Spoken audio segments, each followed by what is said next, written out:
Perkenalkan, nama saya Resi Fasdini dari kelas manajemen Padi C, NIM 181416756, mata kuliah Analisis Lingkungan Bisnis, dosen pengampu oleh Pak Adi Mursalin SEME, UAS Selasa tanggal 21 Juli 2020. Baik, di sini saya akan langsung saja menjawab pertanyaan-pertanyaan dari Pak Adi Mursalin mengenai UAS ALB. Yang pertama yaitu soalnya, jika saudara seorang pengusaha, mengapa saudara harus memperhatikan lingkungan?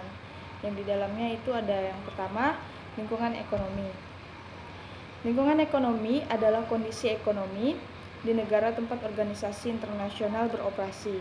Kondisi ekonomi memiliki dampak yang kuat terhadap kinerja dari setiap bisnis karena dapat mempengaruhi pendapatan atau beban dari bisnis tersebut.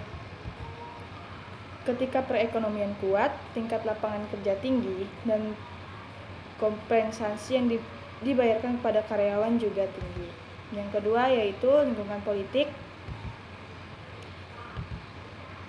Politik perusahaan adalah sebuah langkah yang diambil oleh organisasi untuk memperoleh, mengembangkan, dan menggunakan kekuasaan untuk mendapatkan keuntungan.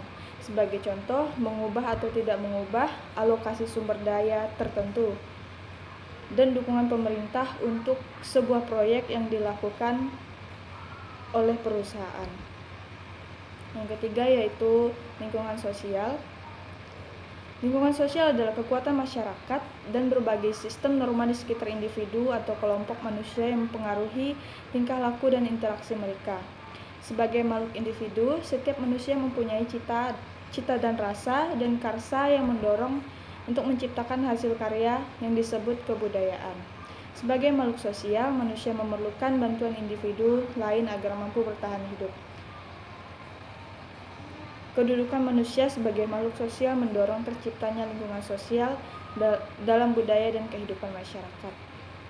Yang selanjutnya yaitu lingkungan teknologi. Di era globalisasi ini, banyak teknologi canggih yang dimanfaatkan di bidang bisnis, sehingga jalannya bisnis mengalami peningkatan yang sangat luar biasa.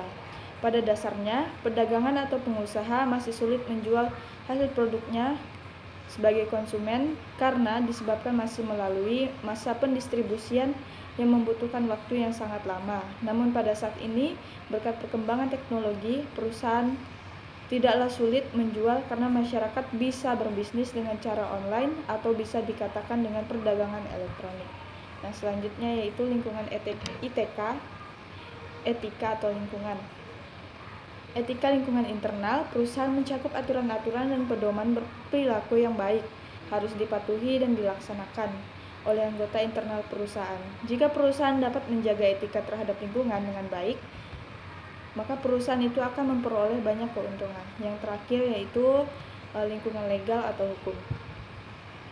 Semua negara mengatur perdagangan dengan negara lain, menguasai akses lain terhadap sumber daya internasional. Setiap negara memiliki sistem hukum yang berbeda, yang menimbulkan dampak pada kemampuan pemasaran global untuk mengarahkan setiap peluang pasar global dalam sebuah negara. Soal yang kedua yaitu, jelaskan apa yang dimaksud dengan strategi pasar. Strategi pemasaran adalah alat fundamental yang direncanakan untuk mencapai perusahaan dengan mengembangkan keunggulan bersaing yang berkesinambungan melalui pasar yang dimasuki oleh program pemasaran yang digunakan untuk melayani pasar sasaran tersebut.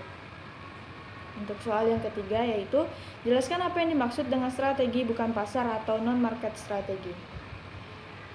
Faktor ekonomi dari luar sistem pasar, mereka termasuk perorganisasian dan memperbaiki faktor-faktor yang memberikan pesanan kepada pasar dan lembaga-lembaga organisasi masyarakat lainnya seperti ekonomi, politik, sosial, dan budaya, sehingga mereka dapat berfungsi secara efisien dan efektif serta memperbaiki kegagalan mereka. Selanjutnya soal yang pertanyaan nomor 4 yaitu, jelaskan konsep 4I dalam menganalisis lingkungan bisnis. Ini adalah strategi yang digunakan perusahaan dalam persaingannya, yang bukan strategi pasar. Banyak perusahaan terlibat dalam strategi non-pasar, sehingga mereka dapat keluar dari persaingan mereka di pasar untuk mengamankan monopoli pasar. Beberapa strategi pasar umum yang digunakan perusahaan adalah media dan penggunaan politik untuk memonopoli pengaruh pasar. Soal yang terakhir itu, coba saudara cari buku mengenai cara melakukan bisnis atau tips untuk menjadi pembisnis sukses dan jelaskan isi dari buku tersebut dan berapa manfaatnya bagi saudara, dan sebutkan judul buku, jumlah halaman, dan isi buku tersebut. Judul bukunya yaitu Literate Book of Selling. Jumlah halaman ada 220 halaman. Isi dari buku tersebut membahas mengenai teknik persuasif dan penjualan yang setidaknya harus dimiliki oleh seorang pebisnis. Manfaatnya yaitu kita dapat belajar mengenai teknik persuasif dan penjualan, apalagi jika kita baru memiliki bisnis, dan bagi kita yang belum mempunyai pengetahuan tentang bisnis, buku ini sangat cocok untuk dibaca. Sekian penjelasan dari saya ucapkan terima kasih.